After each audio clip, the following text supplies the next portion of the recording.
அதுக்கு வரல நான் இன்னைக்கு அவரு வண்டி ரிப்பேராக வர முடியாது. Okay okay.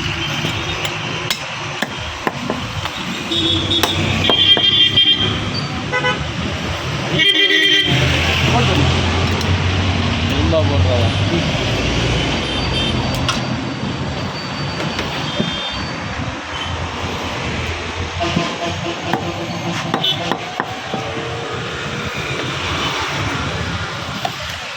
₹100 வருதுங்க. ஆமாங்கண்ணா. ஒரு 6 மாதம் 1 வருஷம் குட்டியணும். அப்படிங்களா? நீங்கள் இந்த ₹1000 ₹1200 வாங்குறதெல்லாம் உங்களுக்கு நான் 3 மாதம் குட்டியணும். 3 மாதத்துக்கு இப்போலாம் ஆடு நிறையா வளர்த்துருக்க ஆரம்பிச்சிட்டாங்க. இப்போலாம் பண்ண மாதிரி போட்டு தீனி போட்டு வளர்த்துருக்க ஆரம்பிச்சிட்டாங்க. அதெல்லாம் பார்த்தீங்கன்னா 3 மாதத்துலேயே உங்களுக்கு 10 கிலோ 15 கிலோ வந்துருங்க. 3 மாதம் அப்படியே பிஸ்னஸ் பண்ணிடுறாங்க. சாப்பிடவே கூடாது தெரியுமா?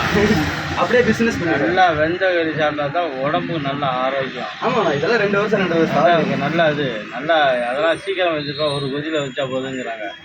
ஒரு கொதிலாம் பத்தவே பத்தாது.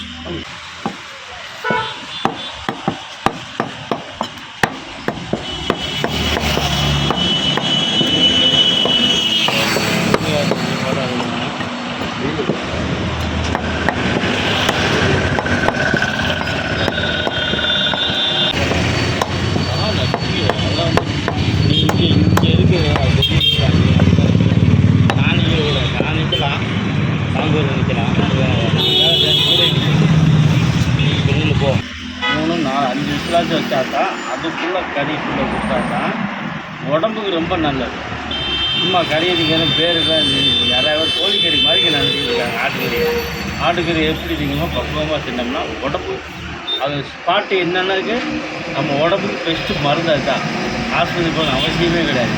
ஒன்றும் இல்லை, எனக்கு கால் சரியில்லை, சூப் வாங்கி சாப்பிட சூப் ஆட்டுக்கால் தான் வாங்கிட்டு போனேன். சரியா போச்சு. பண்ணையில் கொஞ்சம் அடி அதுவும் கொஞ்சம் தெளிவாகிடுச்சு. இதெல்லாம் உடம்பு வலிக்கான்றது சுகருக்கான்னு திப்பாங்க சிலவங்க. அதான் சுகருக்கு நான் சுட்டே திட்டுருவேன் நான். அப்புறம் வந்து நிறையா இது இருக்குது. அதில் பாதி எனக்கு வர மாட்டேங்குது. அதான் கணக்கு. ஆட்டுக்கு குடல் இருக்குதுன்னா நம்ம ஃபஸ்ட்டு வாய் புண்ணாக அதுக்கப்புறம் அது சம்மந்தப்பட்டது குடலுக்கு தான். ஆனால் குடல் சாப்பிட்டோம்னா உடனே கிளியர் ஆகும். அது யாருக்கும் தெரிய மாட்டேங்குது. குடல் கறியாக அதுதான் குறையெல்லாம் இந்த டைம் வந்து நிறையா திக்கணும். கொரோனா பரவாயில்ல பெஸ்ட்டு மருந்து அதுதான். நிஜமாலே அதுதான். ஆனால் யாரும் அது திக்க மாட்டாங்க. அவ்வளோதான்.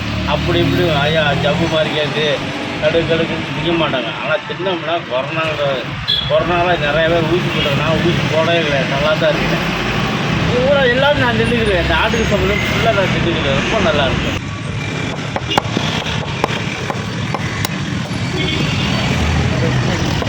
நம்ம இப்போ வந்து கோவில்பாளையம் பகுதியில் இருக்கக்கூடிய ஒரு மட்டன் ஸ்டாலுக்கு தான் வந்திருக்கோம். அவங்களுக்கு எல்லாத்துக்கும் தெரியும்னு நினைக்கிறேன். நம்ம சரவணம்பட்டி டு நம்ம அன்னூர் ரோட்டில் பார்த்தீங்கன்னா கோவில்பாளையத்தில் வந்து மட்டன் ரேட் வந்து ரொம்ப கம்மியாக இருக்குங்க. இங்கே வந்து கிலோ வந்து ஒரு ₹550 வந்து கொடுத்துட்ருக்காங்க. ஆல்ரெடி நம்ம சேனலில் வந்து ஒரு ₹600 வந்து மட்டன் கொடுக்கக்கூடிய ஒரு வீடியோ நீங்கள் பார்த்துருப்பீங்க. ஆல்சோ நான் வந்து இன்ஸ்டாலேயே போஸ்ட் பண்ணியிருப்பேன். அந்த வீடியோ ரொம்ப ட்ரெண்டிங்கில் போச்சு. ஸோ இந்த கடையில் என்னென்ன மாதிரியான ஆடுகள் வந்து இங்கே வந்து விற்பனைக்கு வருது, ஸோ இவங்க வந்து மட்டன் வந்து எந்த ரேட்டு கொடுக்குறாங்க அப்படிங்கிறத கிளியராக கேட்டுக்கலாம். வணக்கங்க, உங்கள் பேருங்க? சவுந்தரராஜன். நீங்கள் என்ன பிஸ்னஸ் பண்ணிட்டு இருக்கீங்க? இந்த பிஸ்னஸில் என்னென்ன மாதிரியான லாப நஷ்டங்கள் இருக்குது அப்படிங்கிறத கொஞ்சம் சொல்லுங்கள். பிஸ்னஸ்னால் கறி தானே வெட்டிகிட்டு இருக்கோம். இதில் வந்து ஆடு வந்து நம்ம வாங்குறதா, சந்தையில் போய் வாங்குறதா, கிராமத்தில் சுற்றி வாங்குறது தாங்க. பாதிக்கு பாதி. வேற என்ன? எங்கே வாங்குறீங்க? கன்னிவாடி, முத்தூர், காங்கையங்க, இங்கே வெள்ளை கோயில், இங்கே அன்னூர் சந்தைக்கு வருங்க. இது மாதிரி சந்தையில் தானே வாங்குறோம். நீங்கள் என்ன ரேட்டுக்கு வாங்கிட்டு வரீங்க? நான் ரேட்டை வந்து நம்ம பேசி வாங்குறது தான். நம்ம பேசி வாங்குறதா. 10 கிலோ வந்து ஒரு ₹6 அது மாதிரி ஆனால் குடல் தலை மிச்சம் அது மாதிரி பேசி வாங்கிட்டு வர்றதுதாங்க. இப்போ ஆடு வந்து வெள்ளாடு தான் நீங்கள் வாங்குறீங்களா இல்லை செம்பரி? வெள்ளாடும் வாங்க, செம்பிளி ஆடு வாங்குவோம். நீங்கள் விற்பனைக்கு வைக்கிறது ரெண்டுமே தானே. ஏன்னா வெள்ளாடு கேட்பாங்க, பாய் மாதிரி நிறைய பேர் செம்பிளி ஆடு கேட்பாங்க. டேஸ்ட் ரெண்டுமே டிஃப்ரெண்ட் வரும். வெள்ளாடு கேட்குறீங்க வெள்ளாடும் கொடுப்போம், செம்பிளி எடுக்கிறீங்க செம்பிளி இருக்கும். இப்போ வெள்ளாடு வந்து பார்த்தீங்கன்னா நம்ம கோவில்பாளையம் சர்க்கிளில் எல்லா பகுதியிலுமே ₹550 தான்.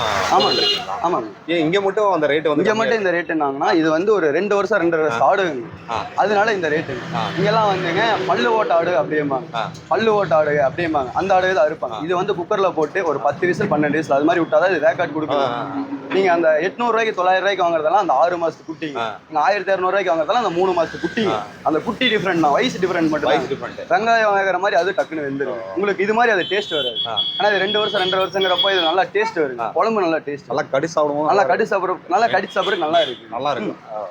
சரி, இப்போ அந்த ஆடுல பாத்தீங்கன்னா நீங்க எத்தனை கிலோ வந்து விழுகுங்க நீங்க வாங்கிட்டு வர்றீங்கன்னா? ஒரு அந்த ஆடு வந்து எத்தனை கிலோ வரைக்கும் விழுகும்? அது நம்ம வாங்குறது தானே. 5 கிலோ வரும், 20 கிலோ வருங்க. நல்லா கொழுப்பு தரமா வாங்கினா கறி பாக்குறதுக்கு நல்லா இருக்கு, சாப்பிட்றதுக்கு நல்லா இருக்குங்க. அந்த எண்ணெய் பீஸ் சாப்பிட்றதுக்கு நல்லா இருக்கு. எப்படிங்க நல்லா கொழுப்புள்ள ஆடா? கொழுப்புள்ள ஆடா வாங்குறப்ப இது வந்து 2 வருஷங்கிறப்ப நல்லா கொழுப்பு போட்ட ஆடா இருக்கு. இதெல்லாம் வாங்குறப்ப உங்களுக்கு நல்லா குழம்பு வந்து உங்களுக்கு நல்லா இது டேஸ்ட் கிடைக்கும். கறி பாக்குறதுக்கு உங்களுக்கு கொஞ்சம் நீட்டா தெரியும். அவ்வளவுதாங்கண்ணா. இதுல மிச்சம் வேற எந்த டிஃபரெண்ட் கிடையாது. இதை குட்டிகளே நம்ம வாங்கினா 700 ரூபாய்க்கு 800 ரூபாய்க்கு விற்கலாம். குட்டி வாங்கினாலே 700-800 ரூபாய்க்கு போகலாம். குட்டி வாங்கினாவே 700-800 ரூபாய்க்கு விற்கலாம். இப்போ சுமாரா நம்ம கோவில்பாளையம் சர்க்கிள்ல எத்தனை மட்டன் ஸ்டால் இருக்குங்க? நான் ஒரு 10-15 பக்கமா இருக்கு. 10-15. எல்லா இடத்துலயுமே 550 ரூபா தான். எல்லா இடத்துலயுமே 550. ஒரே ரேட் தான். ஒரே ரேட் தான். ஒரே ரேட். ஸோ மற்ற பகுதிகளெல்லாம் பாத்தீங்கன்னா 800 ரூபாய்க்கு அது நீங்க சொன்னீங்க. ஒரு 8 மாச குட்டி, 6 மாச குட்டி, 6 மாச குட்டின்னு சொல்லிட்டு. ஸோ இது அந்த ஒரு கறி வந்து பாத்தீங்கன்னா நம்ம இப்போ ஒன்றும் இல்லைங்க. இப்போ உங்ககிட்ட வந்து கறி வந்து வாங்குறதுக்கு வராங்கன்னா அவங்க அதிகமா கேட்கறது வந்து எந்த கறியை வந்து அதிகமா கேட்கறாங்க? செம்பிலி கறி தான் கேட்பாங்க. செம்பிளாட்டு கறி. ஏன்னா அந்த கறி வந்து டக்குன்னு வெந்துருங்க. இன்னொன்னு டேஸ்ட் அந்த அளவுக்கு கொடுக்குங்க. நீங்க வெள்ளாட்டு கறின்னு எடுத்தீங்கன்னா அது வந்து உங்களுக்கு கடிச்சு சாப்பிட்ற மாதிரி இருக்கும். கொஞ்சம் அந்த முரட்டுத்தன்மையோட இருக்கும். நீங்க செம்பிலியாட்டு கறி வந்து உங்களுக்கு அந்த அளவுக்கு வராது. நீங்க சாப்பிட்றப்ப அது அந்த இதா இருக்கும். அவ்வளவுதாங்க டிஃபரெண்ட். இப்போ வெள்ளாடு வாங்க வரவங்க குறிப்பா உங்ககிட்ட வாங்குறது வந்து என்ன மாதிரி பீஸ் வேணும், இந்த மாதிரி பீஸ் வேணும்னா எந்த மாதிரி பீஸ் வந்து உங்ககிட்ட அதிகமா கேட்பாங்க? எங்ககிட்ட நெஞ்சு, லெக்குங்க, அப்புறம் இந்த குருத்தெலும்பு கேட்பாங்க. நெஞ்சு குருத்தெலும்பு தனியா கேட்பாங்க. அது டேஸ்ட் நல்லா இருக்குங்க. அது டேஸ்ட் நல்லா இருக்குண்ணா. கழுத்து, இந்த குருத்தெலும்புங்க, இந்த முதுகெலும்பு இதுக்கு தான் ரேரா வாங்குவாங்க. அது மட்டும் நிறைய பேர் ரேரா வாங்குவாங்க. ஸோ அப்போ இந்த தொடக்கறி இருக்குது பார்த்தீங்களா? ஆமாங்க. இப்போ நானே பார்த்தீங்கன்னா மட்டன் கடைக்கு போனேன்னா தொடக்கறி வாங்குவேன். ஆமாங்க. ஏன்னா அங்கே வந்து பார்த்தீங்கன்னா நல்லா பீஸ் நல்லா இருக்கும். ஸோ எலும்பு வந்து லைட்டாக தான் இருக்கும். அப்படிங்கனால அந்த கறியை நான் ரொம்ப ரசிச்சு வாங்குவேன். ஓகேண்ணா. ஸோ அது வந்து டேஸ்ட் நல்லா இருக்குமா? எப்படி? அது வந்து உங்களுக்கு அந்த அளவுக்கு டேஸ்ட் கொடுக்காது. டேஸ்ட் கொடுக்காதுங்கிறத விட ஒரே மாதிரி தான் இருக்கும். அதை விட உங்களுக்கு அந்த ஈர்ப்பு தன்மை வராது. அது வந்து உங்களுக்கு மெல்லிசா இருக்கும். நீங்க இந்த கழுத்து கறி, இந்த முதுகு கறி இதெல்லாம் எடுத்தீங்கன்னா உங்களுக்கு அந்த கெட்டித்தன்மை இருக்குன்னு அது வந்து கடிச்சு சாப்பிட்றப்ப உங்களுக்கு நல்லா தெரியும். சாக்லேட் மாதிரி இருக்கும். நீங்க தோட்டக்கறி எல்லாம் சாப்பிட்டீங்கன்னா உங்களுக்கு அந்த பப்ளிகாம் மாதிரி தான் மின்னுட்டு தான் இருக்கணும், தவிர வேற எதுவும் கிடையாது. சரிங்க. இந்த கறியெல்லாம் எடுத்து சாப்பிட்றப்ப உங்களுக்கு அந்த கெட்டித்தன்மை கிடைக்கும். எப்பவுமே எலும்பு கூட ஒட்டிட்டு இருக்க கறி வந்து உங்களுக்கு கெட்டித்தன்மை கிடைக்கும். இப்போ நீங்க வந்து கறிக்கடை வச்சனால நீங்க அதிகமா என்ன செஞ்சு சாப்பிடுவீங்க? நாங்க எலும்பு தானா, கழிக்கிற எலும்பு தானா. கறி எங்களுக்கு அவ்வளோக்கா இன்ட்ரெஸ்ட் இல்லைங்க. அந்த நல்லி எலும்பு, இந்த கழிக்கிற எலும்பு, நெஞ்செலும்பு, கழிக்கிற எலும்பு, அப்புறம் இந்த குடல் நாங்க எல்லாமே மிக்ஸ் பண்ணுவோம். தலை எல்லாமே மிக்ஸ் பண்ணி ஒரு 1/2 கிலோ 3/4 கிலோ சமையல் நீங்களே பண்ணிக்குவீங்க? நாங்களே பண்ணிக்குவோம். எத்தனை ஆண்டுகளா இந்த தொழில் பண்ணிட்டு இருக்கீங்க? நான் பிறந்ததுலேருந்து இதில் தானே. எத்தனை வருஷம் ஆச்சுங்க உங்களுக்கு? வயசு எனக்கு 22 ஆச்சு. 22 வயசு. சின்ன வயசுலயே ஒரு தொழில் ஆரம்பிச்சீங்க. ஸோ இந்த கடை வைக்கிறதுக்கு எவ்வளோ செலவாச்சுங்க? ஒரு 40 ரூபாய்க்கு பக்கமா ஆச்சு. 40 ரூபா. வாடகைக்கு தான் இருக்கீங்களா? வாடகை தானே, வாடகை கடை தான். 40 ரூபா. கடை வந்து ரெகுலரா இருக்குங்களா? 7 நாளுமே? 7 நாளுமே இருக்கணும். 7 நாளுமே இருக்குங்க. ஒரு ஆடு தான் இருப்பாங்க, வித்தாக்க எடுத்து வச்சு போயிடும். இப்போ எப்படி அதை வாங்கிட்டு வர்றது? எப்படி வாரத்துல ஒரு டைம் போய் எல்லாமே வாங்கிட்டு வந்துறீங்களா? திங்கக்கிழமை வந்து காங்கேயம். திங்கக்கிழமை ஒரு சந்தை இருக்கு. காங்கேயம் சந்தைங்க. வியாழக்கிழமை வந்து உங்களுக்கு முத்தூர் சந்தைங்க. வெள்ளிக்கிழமை வந்து உங்களுக்கு இன்னொரு சந்தை இருக்கணும்.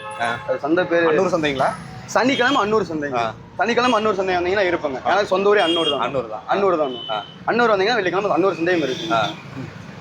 இந்த சந்தையில போய் நீங்க வாங்கி இந்த சந்தையணும் கொஞ்சம் ரேட் கொஞ்சம் கம்மியா ரேட் கம்மியா கிடைக்கணும். நம்மளா சந்தைக்கு போய் வாங்கினா ரேட் கம்மியா கிடைக்கணும். ஒரு ஆட்டுக்கு ஒரு 1000 ரூபாய் கிடைக்குங்க.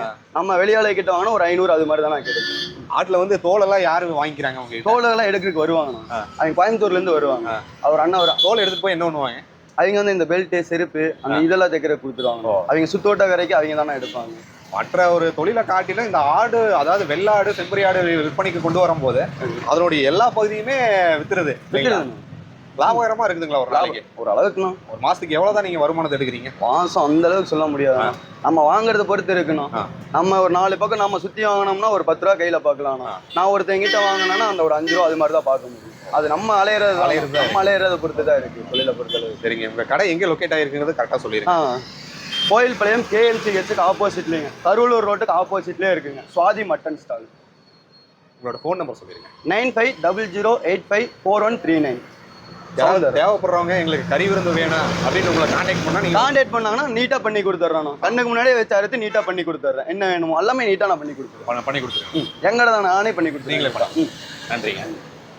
கோவில்பாளையம் பகுதியில் இருக்கக்கூடிய ஒரு மட்டன் ஸ்டால் சம்பந்தமான ஒரு வீடியோ தான் நீங்கள் இன்றைக்கி பார்த்தீங்க. தொடர்ந்து நம்ம சேனலை பாருங்கள், சப்ஸ்கிரைப் பண்ணிங்க, நோட்டிஃபிகேஷன் கிளிக் பண்ணுங்கள். டில் தென் பாய் ஃப்ரம் உங்கள் சிவா. நன்றி, வணக்கம்.